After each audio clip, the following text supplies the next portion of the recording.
So ito na nga guys, ganap kanina sa SM City Seaside and SM City mismo sa Cebu, kung saan nandoon ang Kimpaw.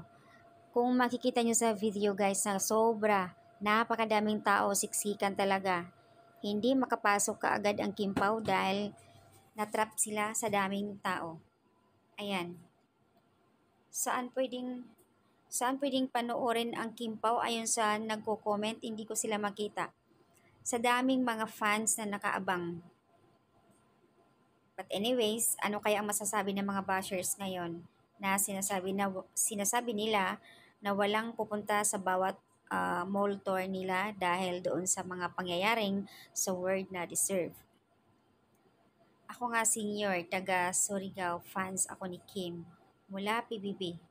Pero kanina guys, sobrang thankful si Kim and nagpapasalamat sa lahat dahil doon mismo sa ganap nila sa SM City kung saan doon nagsimula si Kim. Naalala lang niya siguro nung panahon ng PBB siya.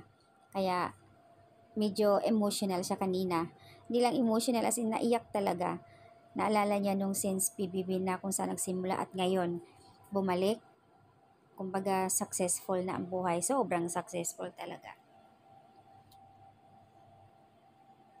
So, ayan.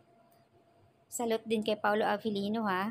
In fairness, sa bawat galaw, sa bawat hakbang ni Kimi at bawat pagpasok sa stage, nakaalalay talaga siya. The best. Ang pinaka-the best talaga, isang frame kasama si kapatid ni Kimi at ang asawa niya. At syempre naman, andoon ang Kim Pao. Congrats naman sa mga pumupunta at nagiging successful nga naman yung ganap.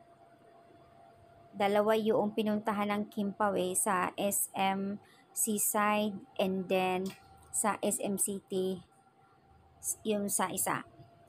At post naman nila kung saan ay nagpaabot ng pagbati at mensahe para kay Kim na ayon sa kanya, nandito lang kami, nagmamahal sa'yo.